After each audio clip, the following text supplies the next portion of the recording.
Your baby just hit the magical 4-month mark, maybe 5 or 6. Suddenly, everyone from your well-meaning auntie to that random person in the grocery store is asking, "Started solids yet?" Or maybe your little one stares intently at your every bite, eyes wide with what looks suspiciously like food envy. It's tempting, right? To grab that tiny spoon and introduce the wonders of mashed banana? Hold on. While that enthusiasm is great, hitting a certain age on the calendar isn't the magic trigger. Your baby needs to flash some specific biological green lights first. Starting solids too soon, before they're developmentally ready, can be frustrating at best and risky at worst. So, what are the crucial signs that scream, "Feed me something other than milk"? Let's break down the essential readiness checklist for the 4 to 6 month zone right now. Before we dive into the signs, let's quickly talk about why waiting for readiness is so important. Health organizations worldwide, like the World Health Organization, generally recommend starting solids around 6 months of age, alongside continued breast milk or formula. Why? Because before this point, a few critical things are still developing. Their digestive system is maturing, getting better equipped to handle complex foods beyond milk. Their oral motor skills, the ability to move food around their mouth and swallow effectively, are still developing. And crucially, their physical coordination needs to be ready to manage food safely. Rushing it can lead to digestive upset, potentially interfere with their essential milk intake, which should still be their main nutrition source, and most importantly, increase the risk of choking if they lack the physical control needed. So, patience isn't just a virtue here, it's a safeguard. Age is a guideline, but developmental readiness is the real key. Alright, let's get to the checklist. These are the observable signs, the green flags your baby needs to wave before you even think about breaking out the blender for that first puree. Sign number 1. The head honcho, mastering head control. This is non-negotiable. Can your baby hold their head up steady, stable, and upright without looking like one of those inflatable tube men outside a car dealership? When you support them in a sitting position, on your lap, or briefly in a high chair, does their head stay mostly aligned with their body, or is it still doing the wobbly bobblehead routine? They need solid, consistent head control. Why is this absolutely essential? Try eating while someone gently shakes your head. Tricky, right? Babies need that head stability to control the food in their mouth, move it back effectively, and swallow safely. Without it, the risk of food going down the wrong pipe skyrockets.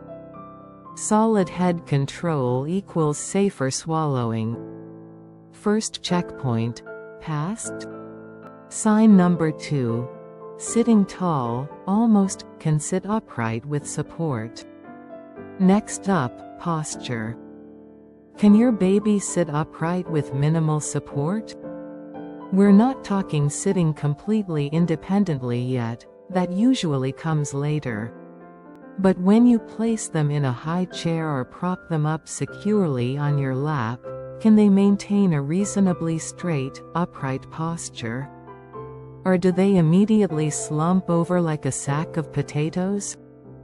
Proper upright posture is crucial for gravity to do its job, helping food travel smoothly down the esophagus. Slumping significantly increases the chance of choking. They need that core strength to hold themselves steady while managing the new challenge of food in their mouth. Think of it as needing a stable platform before you start juggling. Sitting supported equals safer eating pathway. Second checkpoint. Good to go?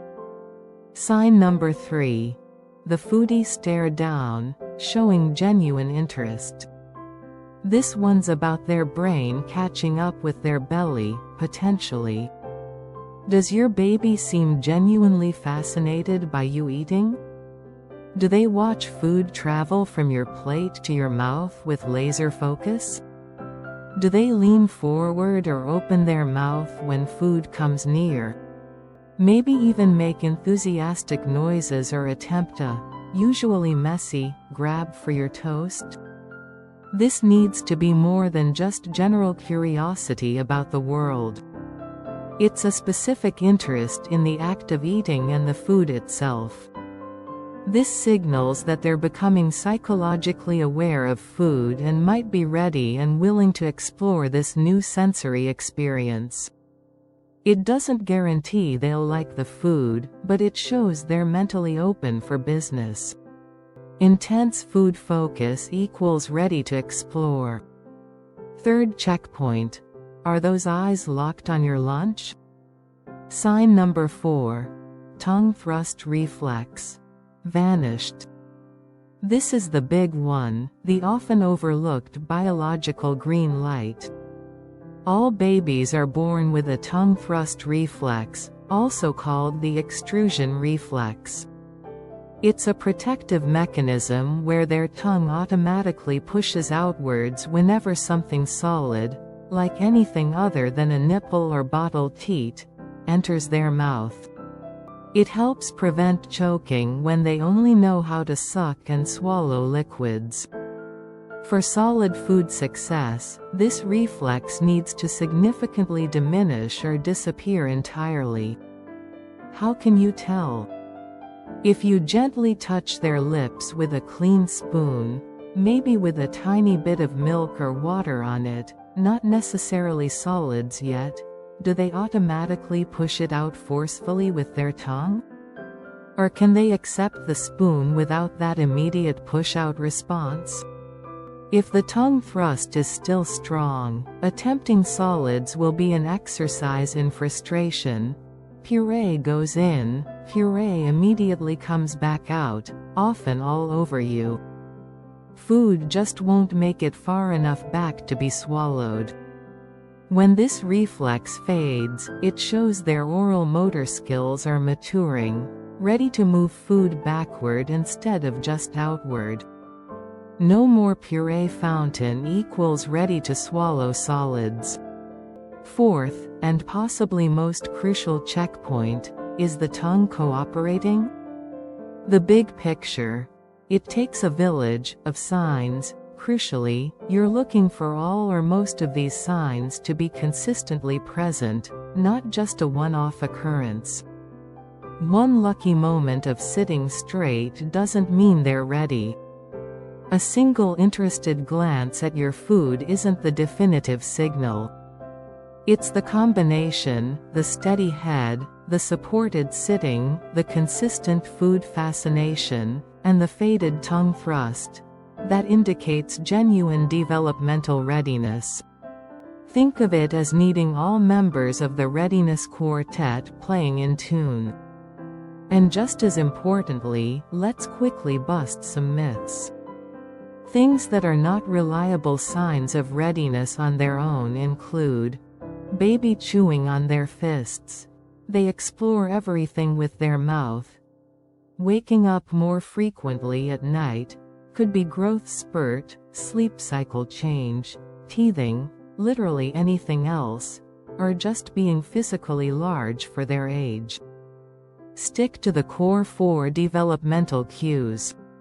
So, what happens when your baby is consistently showing all these signs, typically somewhere around that 6-month mark, give or take? That's the green light to start thinking about introducing first foods. Whether you choose single-ingredient purees or explore baby-led weaning is a whole other topic. The key is that now they have the physical and developmental foundation to begin that journey safely and effectively. If you're ever unsure about your baby's readiness or have concerns, definitely have a chat with your pediatrician or a child health nurse. They're the real experts. But for now, observe your little one. Are they holding that head high? Sitting tall with your help? Giving your dinner the intense stare down? And most importantly, has that tongue stopped automatically ejecting everything that isn't milk? Good head control, sitting supported, genuine food interest, and that tongue thrust taking a hike? That's your readiness quartet. Look for the signs, trust your baby's unique development, and ditch the calendar countdown.